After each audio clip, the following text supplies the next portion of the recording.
kita pengen tadabbur ayat supaya bisa healing perasaan kita yang sedang terluka, healing tentang beban kita.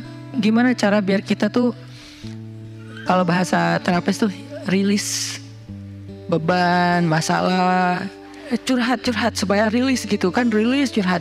Oke, itu salah satu metode.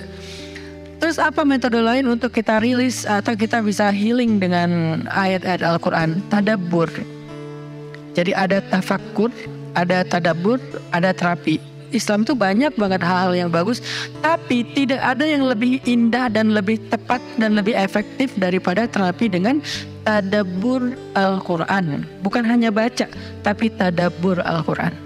Menghayati, memahami pesan-pesan Allah di dalam Al-Quran. Makanya ketika Nabi punya masalah, obatnya Al-Quran. Itulah kenapa di dalam Al-Quran Allah menyebutnya wasyifa'un lima fis sudur. Dia itu obat, penyembuh, bahkan bukan obat. Kalau obat itu dawa, kalau syifa penyembuh. Dawa belum tentu sembuh, bisa sembuh bisa enggak. Tapi kalau syifa ya udah pasti sembuh. Maka Allah menyebutkan Al-Quran itu sebagai bukan dawa, tapi disebutkan sebagai syifaun lima fis sudur, obat hati, obat jiwa, obat mental. Walaupun banyak ulama menganggap bahwa dia juga bisa menjadi obat fisik, dan saya percaya itu. Tetapi yang lebih dahsyat lagi adalah dia memang obat mental. Pertanyaannya, bagaimana menjadikan Al-Quran sebagai syifa, healing? Ayat-ayatnya gimana cara kita mentadabburinya? Semua ayat sama, cuman yang membedakan satu dengan yang lain fadilahnya. Tapi semua sama-sama istimewa. Jadi nggak boleh ada satupun ayat yang kita anggap nggak penting. Alif Lam Mim, apa pentingnya ya? Nun, Qaf, Shad, satu huruf doang. Enggak, biasa aja. Sehingga kita ngerasa membaca ayat itu nggak terlalu istimewa. Sama, satu huruf pun itu istimewa di Al-Quran. Kan kata Nabi satu huruf seperti 10 kebaikan. Jadi kalau kita baca Nun, udah aja, alhamdulillah udah ngaji. 10 kebaikan loh itu. Tapi kalau udah tahu 10 kebaikan, ngapain satu huruf? Udah aja wal qalami wa ma yasturun, lanjut dong. Udah tahu tuh 10 kebaikan cuma satu huruf, sayang banget ya kalau ada waktu. Dan ketika membacanya jangan target saya harus cari waktu yang tepat nih buat baca Quran biar khatam 1 juz. Jangan cari waktu yang tepat, susah. Lama-lama sampai malam akhirnya gak kebaca. Asal ada waktu baca aja dulu, dapat setengah halaman, dapat 2 baris, dapat 1 baris, pokoknya baca aja dulu. Jadi tadabbur, cara untuk bisa menjadikan Al-Quran sebagai syifa, tadabbur. Bagaimana dulu Nabi, sahabat, orang-orang solih mentadabburi Al-Quran? Yang pertama adalah mereka membaca Al-Quran secara tematik, supaya kita dapat sesuai dengan problem kita, masalah kita, hajat kita. Tematik. Lagi ada masalah apa kita? Karena ayat Al-Quran turun kepada Nabi pun secara tematik, secara kontekstual. Apa yang dialami Nabi, itulah ayatnya. Al-Quran tidak turun sekaligus kepada Nabi, turun sekaligusnya itu di Lauhul Mahfuz. Lalu sampai kepada Nabi berangsur-angsur selama 23 tahun. Kenapa berangsur-angsur, Ustaz? Dan kenapa nggak urut? Turunnya yang pertama adalah Al-Fatihah dan Al-Alaq. Kenapa sekarang Al-Fatihah lalu Al-Baqarah? Kenapa enggak Al-Fatihah, Al-Alaq, kemudian surat apa lagi yang berurutan sesuai dengan urutan turun? Kenapa kok dibalik-balik, kok diacak-acak? Karena Al-Quran turun itu secara tematik, teman-teman. Hikmahnya apa? Hikmahnya karena dia tidak turun untuk sekedar dibaca.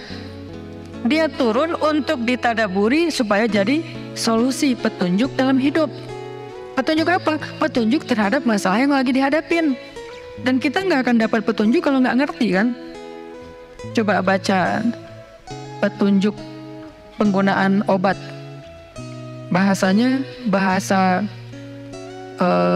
bahasa Thailand misalnya. Banyak kap-kapnya. Susah kan kita? Gimana berapa hari sekali? Kayaknya 5 kali sehari deh. Padahal cuma 2 kali sehari. Nggak bisa dapat petunjuk karena nggak ngerti. Maka supaya kita bisa tadabbur, kita pahami. Nah, memahami apa? Sesuai dengan tema. Kita boleh aja bagus banget malah baca Al-Quran secara berurutan, tapi itu target baca ya, target tilawah, bukan target tadabbur. Tadabbur beda sama tilawah. Tilawah tetap dia nggak usah diganggu gugat, udah segitu aja. 1 hari 1 juz, setengah juz, 2 bulan sekali khatam, sebulan sekali khatam, itu lanjut aja udah. Karena itu memang target membaca. Tapi target tadabbur beda sama target membaca. Bikin 2 target. Kalau tadabbur memang gak panjang-panjang dan gak berurutan, tematik. Kita mau lagi masalah apa sih? Gimana kita cari temanya Ustadz? 1, bisa nyari ke Simbah Google, ayat tentang, klik keluar. Buat kita yang mungkin kita sama nih dengan saya, masih sama-sama belajar, paling gampang tadi nanya aja ke Google, pakai aja indeks. Atau cara yang lebih, ini kalau mau, saya beberapa kali nyoba soalnya, kalau mau bukan ngetes ya, kalau mau agak sedikit lebih seru nih, agak lebih seru. Tapi kalau belum berhasil jangan salahin saya ya. Kalau agak lebih seru nih, saya suka gini, pegang Quran, lagi ada masalah nih, Bismillah, ayatnya pas, wah ini saya banget nih.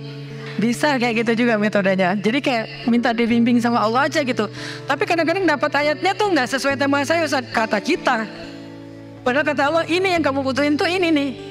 Bisa gitu juga dengan syarat membukanya pakai Bismillah, bukan membuka yang itu ya Allah ya, yang itu ya.